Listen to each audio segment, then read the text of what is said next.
it's Tamsin here with your latest weather trend, and we have a busy weekend in store with the arrival of Storm Ashley on Sunday. But first, a quieter day on Saturday. We're going to see the last of the rain clear eastern areas through Saturday morning, so still some rain around for eastern fringes, but elsewhere we'll be seeing a broadly fine sunny day. But then Saturday night we'll start to see the arrival of Storm Ashley, the first named storm of the season. That's going to be making itself known from the south and west, pushing up into Southern Ireland to start with Saturday night into Sunday, bringing a band of heavy rain and strengthening winds.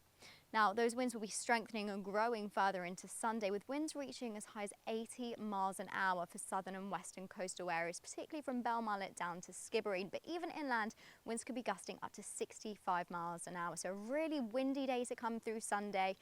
That storm then tracking eastwards through the course of Sunday, so we're starting to see the impacts through Sunday across England, Wales, Scotland as well.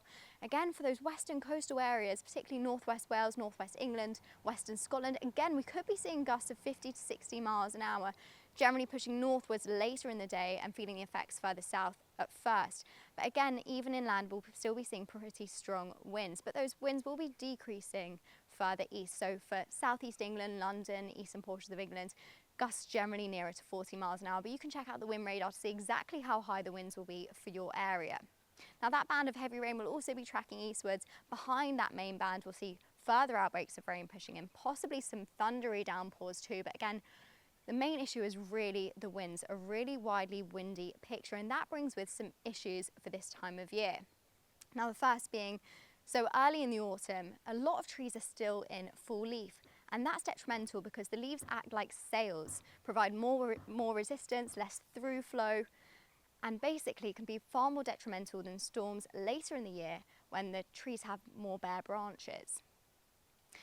Also this time of year, it's high spring tide, so those strong winds are coinciding with those spring tides, which means we could be seeing some coastal surge, coastal flooding, particularly for western areas of Ireland, northwest Wales, again northwest England, western Scotland as well, and particularly southern and western Ireland, as I mentioned before. So we could be seeing some pretty large waves and coastal surge there through Sunday.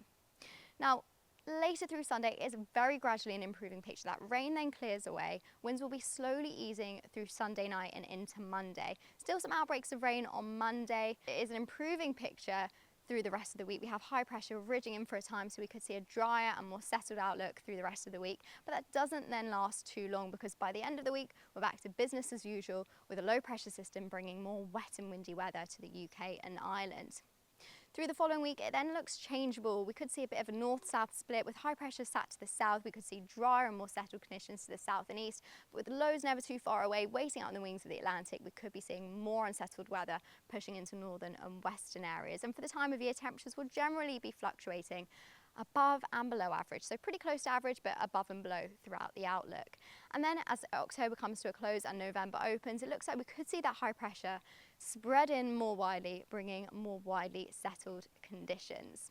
So I'll be keeping you updated on the latest, and have a great weekend.